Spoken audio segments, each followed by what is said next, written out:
My name's Diane Modest Nuanes, and we lived at 1420 Paul Court, and it was on the other side of the creek off of 12th and Federal down the hill. And we lived there till just before the flood, okay? We moved. And my sister Becky was born there. So I was 9 years old at the time. And we lived across, on the other side of the creek was the Star Bakery. My mom used to send us there all the time to get bread and all that. And we had a lot of neighbors, I still remember. In the back of our yard, we had to go down a hill. And then, I don't know if that was Decatur Street by the railroad tracks. But anyway, there was the Luceros, the ones that got this event together. And the Atencios, the Mestas, the Garcias, the Tinocos. I remember all those. Oh, and then also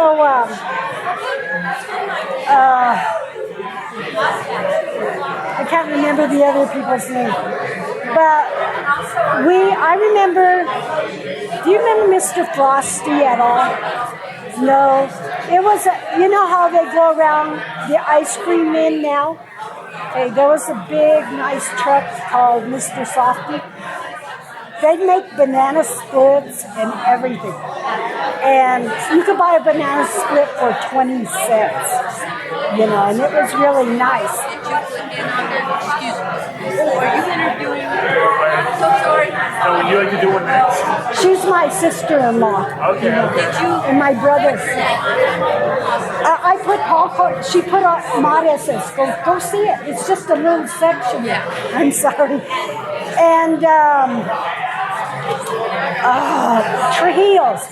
I remember the Trujillos. My sisters were more or less teenagers there, and he was a teenager there too. They don't remember too much about it, but my other sister and I remember a lot about it. I think my mom and dad were buying that house on Paul Court, and right next door were the Cordovas, and she was raising her grandkids, who were the Vasquez. The railroad tracks there, when I was little, I remember a little boy tried to catch on to the train, and the train stopped, and I went over to see what was going on.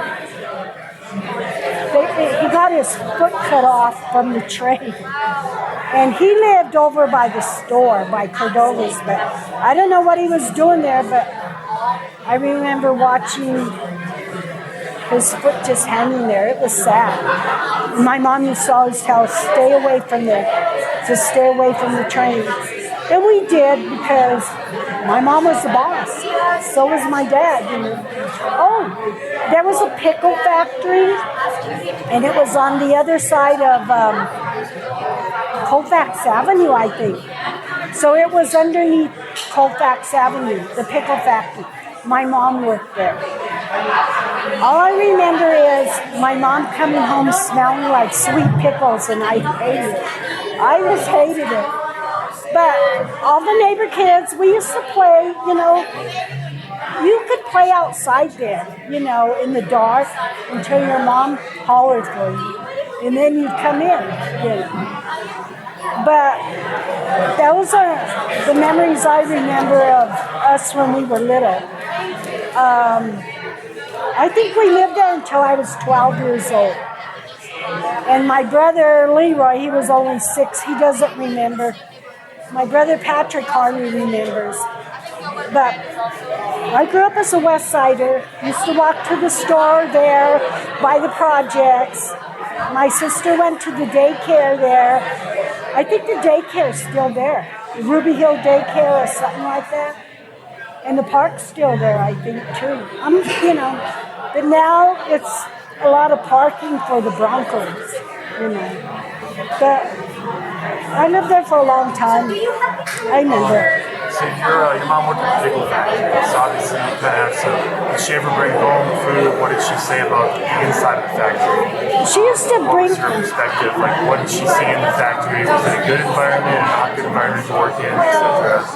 Was it a good environment to work in for her? Was it not a good environment? She had to help out. My dad did construction, and he was a hod carrier. So in the wintertime, they don't work.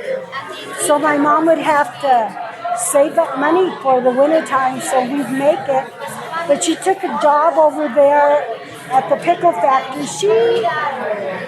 I think she liked getting away.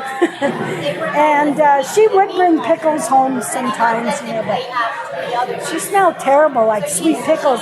I hated that smell. I just hated. Yes. Okay. That's my brother. He doesn't remember like I do. He's older than me. He still don't remember. Let me see. Maybe tell us about the school. Take us inside the school. Tell us how nice or not nice it was, etc., etc. Okay, there was a school called Fairview, and my brothers and my brother Leroy went there, but I went to a handicapped school, which was Betcher, and a bus used to pick me up. They went to West High School. From there, I don't know, they used to go up the hill to Colfax. Maybe they had to catch the bus or something. I don't remember that. But Fairview, I remember going to Fairview. See, I had polio. I remember they were giving the sugar cubes for polio.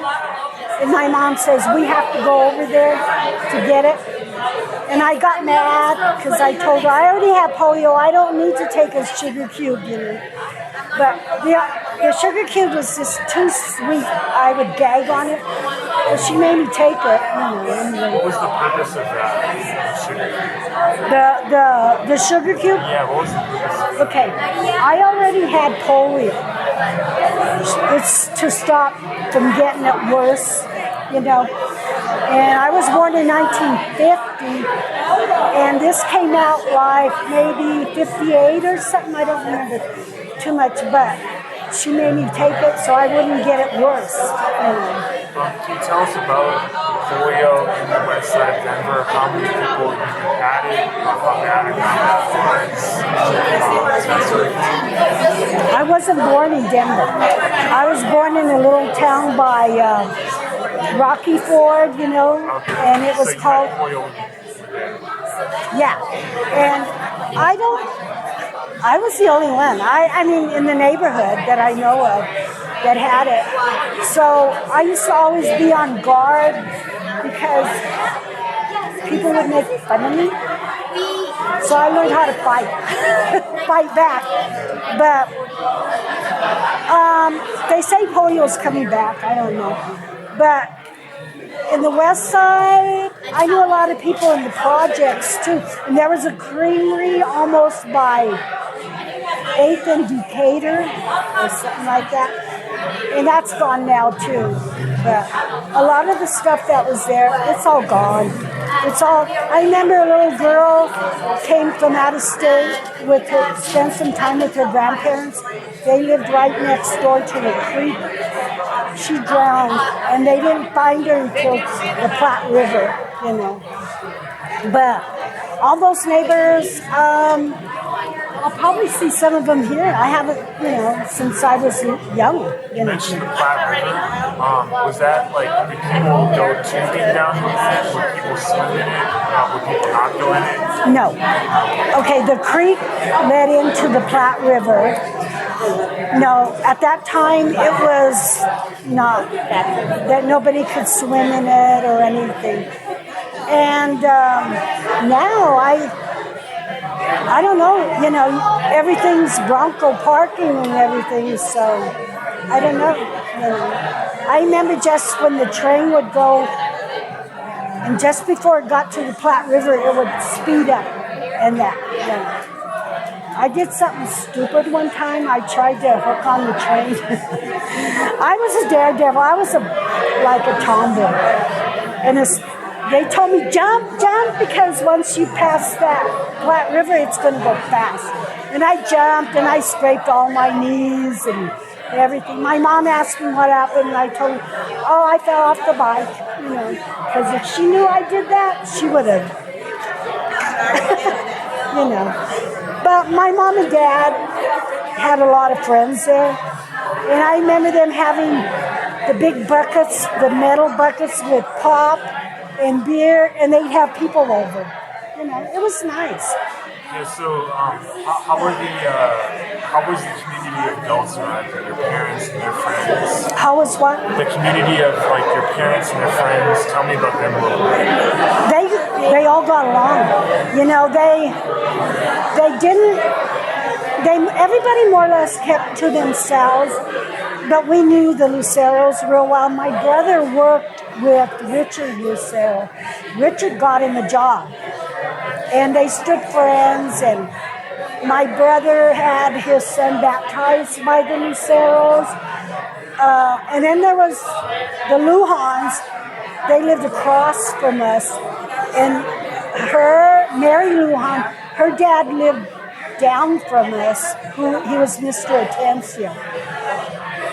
We got along with the Atencios. They were older people. And then we got along with the Mestas. I hung around with Margaret Trujillo there. But the neighborhood kids all got along, The parents more or less just talk to each other, when they see each other. But the ones that lived across the street from us or a couple of doors over, they're the ones that my mom and dad used to have over in that. But that's about all. Yeah, anything else you'd like to share? Any other stories you remember? Any other places that you have to talk about yet that you want to highlight? Bring us back to? All I remember is the projects and the school, Cordova's grocery store, and it was owned by Joe Cordova and his son Joseph.